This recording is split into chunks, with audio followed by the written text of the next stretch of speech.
5 kesalahan finansial yang membuat fresh graduate miskin. Seorang penasihat keuangan berusia 28 tahun mengungkapkan 5 kesalahan finansial yang sering dilakukan oleh anak muda, khususnya mereka yang baru mendapatkan pekerjaan setelah lulus kuliah. Penulis buku berjudul Break Your Budget ini dikenal atas pengalamannya dalam membantu generasi muda mengelola keuangan. Aloka juga dilaporkan memiliki kekayaan bersih lebih dari $500.000 atau sekitar 8 miliar rupiah. Menurut Aloka, masa ketika fresh graduate mendapatkan pekerjaan adalah masa yang aneh. Hal ini karena banyak yang merasa bingung tentang bagaimana mengelola gaji pertama dari pemberi kerja. Berikut adalah 5 kesalahan yang perlu diwaspadai jika Anda seorang fresh graduate.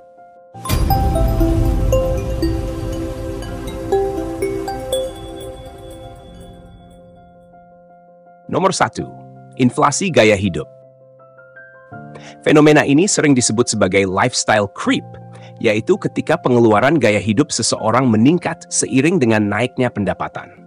Tidak ada bedanya dengan inflasi gaya hidup. Ini hal yang umum dan sangat menggoda untuk membeli sesuatu yang sebenarnya Anda tidak mampu, ujar Aloka. Ketika hal ini terjadi, kemungkinan besar seseorang akan berutang untuk mendapatkan barang yang diinginkan, yang justru menjauhkan mereka dari kebebasan finansial. Lifestyle creep bisa terjadi secara perlahan tanpa disadari, terutama saat pendapatan meningkat. Misalnya, seseorang mungkin mulai mengganti kebiasaan makan di rumah dengan makan di restoran mahal, atau mengganti mobil lama dengan yang lebih mewah, meskipun kebutuhan tersebut bukan prioritas utama. Pengeluaran tambahan ini seringkali tidak direncanakan dengan baik, sehingga mempengaruhi kemampuan untuk menabung atau berinvestasi. Masalah utama dari inflasi gaya hidup adalah bahwa kenaikan pengeluaran tidak selalu diiringi dengan peningkatan kualitas hidup yang sepadan. Sebaliknya, hal ini bisa menyebabkan stres finansial karena pengeluaran lebih besar daripada pendapatan yang tersisa untuk tabungan atau investasi. Akibatnya, tujuan keuangan jangka panjang seperti membeli rumah, pensiun yang nyaman, atau kebebasan finansial menjadi lebih sulit dicapai. Oleh karena itu, penting untuk waspada terhadap kebiasaan ini. Salah satu cara menghindari inflasi gaya hidup adalah dengan mempertahankan gaya hidup yang sesuai dengan tujuan keuangan, bahkan ketika pendapatan meningkat. Alih-alih langsung menghabiskan tambahan pendapatan, individu dapat mengalokasikannya ke tabungan atau investasi, sehingga memastikan keuangan tetap sehat dan stabil di masa depan. Nomor 2. Menabung di rekening biasa. Kesalahan kedua yang disampaikan oleh Aloka adalah ketidakmauan untuk menempatkan dana di instrumen yang menawarkan imbal hasil tinggi. Seperti di Indonesia, tabungan dengan bunga tinggi biasanya ditawarkan oleh bank-bank digital. Aloka merekomendasikan agar anak muda menabung di instrumen tersebut daripada di rekening bank besar. Saya menyebut tabungan dengan bunga tinggi sebagai tabungan non-konvensional. Meskipun bisa diakses, dana Anda akan terpisah dari rekening untuk kebutuhan sehari-hari, ujarnya. Dengan menempatkan uang di rekening tabungan biasa, seseorang mungkin merasa nyaman karena kemudahan akses dan familiaritas. Namun, kesalahan ini dapat menghambat pertumbuhan dana secara optimal. Aloka menjelaskan bahwa menabung di rekening bank besar dengan suku bunga rendah seringkali menghasilkan keuntungan yang sangat kecil, bahkan tidak mampu mengimbangi inflasi. Sebaliknya, menabung di instrumen dengan imbal hasil tinggi seperti di bank digital atau produk keuangan lainnya yang lebih kompetitif memungkinkan dana tumbuh lebih cepat. Meskipun dana di instrumen ini mungkin lebih sulit diakses dibandingkan dengan rekening biasa, strategi ini dapat membantu individu lebih disiplin dalam menabung. Mereka tidak akan mudah tergoda untuk menggunakan uang tersebut untuk pengeluaran sehari-hari yang tidak penting. Selain itu, menabung di instrumen dengan bunga tinggi juga memberikan keuntungan jangka panjang, terutama bagi kaum muda yang memiliki waktu lebih banyak untuk menumbuhkan kekayaan. Dengan memanfaatkan bunga majemuk, yang berarti bunga yang diperoleh akan diinvestasikan kembali untuk menghasilkan lebih banyak bunga. Hasil akhirnya bisa jauh lebih signifikan dibandingkan hanya menabung di rekening bank biasa.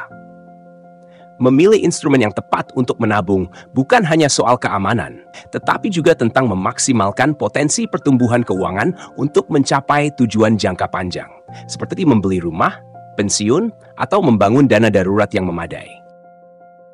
Nomor 3. Tidak tahu kemana larinya uang Anda.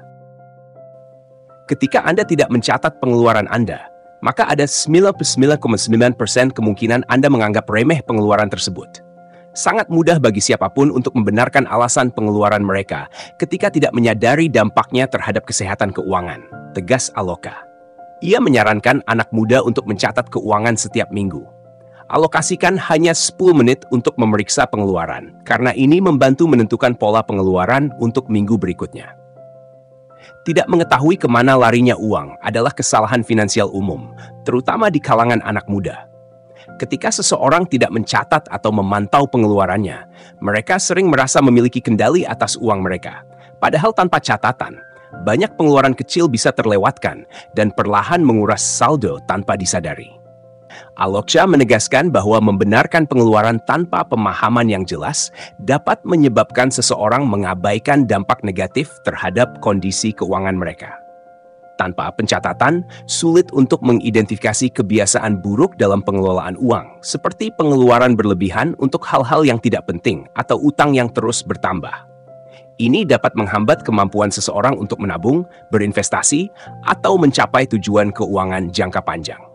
Solusi yang ditawarkan adalah meluangkan waktu 10 menit setiap minggu untuk meninjau pengeluaran, sebuah langkah sederhana tetapi sangat efektif. Dengan memeriksa catatan keuangan secara rutin, seseorang dapat lebih sadar akan pola pengeluarannya dan lebih mudah membuat keputusan bijak untuk minggu berikutnya. Misalnya, mereka mungkin menyadari bahwa pengeluaran untuk makan di luar atau belanja impulsif terlalu tinggi dan kemudian mengambil langkah untuk mengurangi pengeluaran tersebut. Pencatatan keuangan juga memudahkan seseorang dalam membuat anggaran yang realistis dan memastikan mereka tetap berada di jalur menuju tujuan finansial.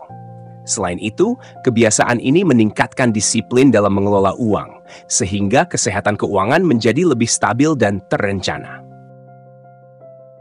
Nomor 4. Menggunakan fasilitas minimum payment saat membayar tagihan kartu kredit. Kartu kredit menjadi alat pembayaran yang cukup populer di Amerika Serikat.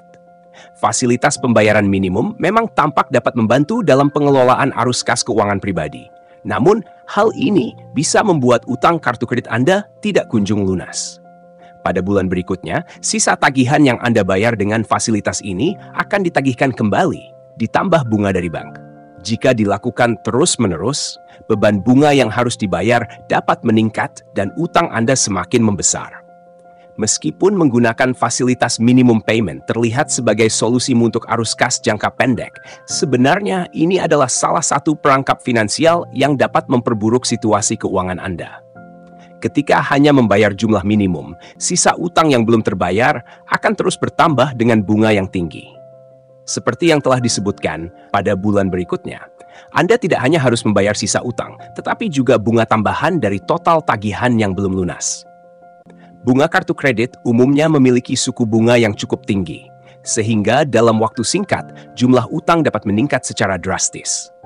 Ini dapat menyebabkan seseorang terjebak dalam lingkaran utang yang sulit dilunasi, karena sebagian besar pembayaran mereka hanya menutupi bunga, bukan pokok utangnya.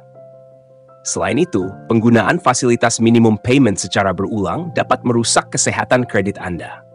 Semakin lama utang kartu kredit tidak dilunasi, semakin besar risiko kredit buruk yang dapat mempengaruhi kemampuan Anda untuk mendapatkan pinjaman atau fasilitas kredit dengan suku bunga lebih baik di masa mendatang. Untuk menghindari jebakan ini, usahakan selalu membayar tagihan kartu kredit secara penuh setiap bulan. Jika terpaksa tidak dapat melunasi semua, prioritaskan untuk membayar lebih dari jumlah minimum guna mengurangi beban bunga dan mempercepat pelunasan utang. Mengelola kartu kredit dengan bijak akan membantu menjaga stabilitas finansial dan mencegah timbulnya masalah keuangan yang lebih besar di masa depan. Nomor 5. Tidak berinvestasi.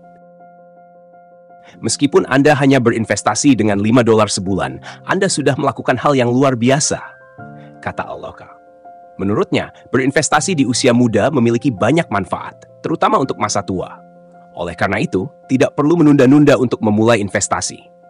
Tidak berinvestasi di usia muda adalah salah satu kesalahan finansial yang umum terjadi. Padahal, semakin cepat seseorang memulai investasi, semakin besar potensi keuntungan yang dapat diperoleh di masa depan. Seperti yang dijelaskan Aloka, meskipun jumlah investasi awal kecil, seperti $5 per bulan, langkah tersebut tetap sangat penting. Mengapa demikian? Karena waktu adalah aset paling berharga dalam dunia investasi. Investasi yang dilakukan di usia muda menawarkan manfaat utama, yaitu pertumbuhan melalui bunga majemuk. Bunga majemuk berarti keuntungan dari investasi akan diinvestasikan kembali, menghasilkan keuntungan tambahan seiring berjalannya waktu. Semakin lama investasi dibiarkan tumbuh, semakin besar potensi pengembaliannya. Inilah sebabnya investasi kecil sekalipun bisa berkembang menjadi jumlah yang signifikan jika dilakukan secara konsisten dan dalam jangka panjang. Selain itu, dengan memulai investasi sejak dini, seseorang dapat lebih toleran terhadap risiko dan belajar dari pengalaman. Meskipun pasar keuangan bisa berfluktuasi dengan jangka waktu yang panjang, volatilitas ini cenderung lebih mudah dihadapi. Anak muda memiliki keunggulan karena mereka memiliki waktu lebih banyak untuk memperbaiki kesalahan investasi dan memanfaatkan peluang di masa mendatang. Menunda investasi hanya akan mengurangi waktu yang seharusnya dapat dimanfaatkan untuk pertumbuhan kekayaan. Oleh karena itu, tidak perlu menunggu hingga memiliki jumlah uang yang besar. Langkah kecil yang konsisten dapat memberikan dampak besar di masa depan. Dengan memulai lebih awal, Anda bisa membangun fondasi keuangan yang kuat dan memastikan kesiapan finansial untuk hari tua.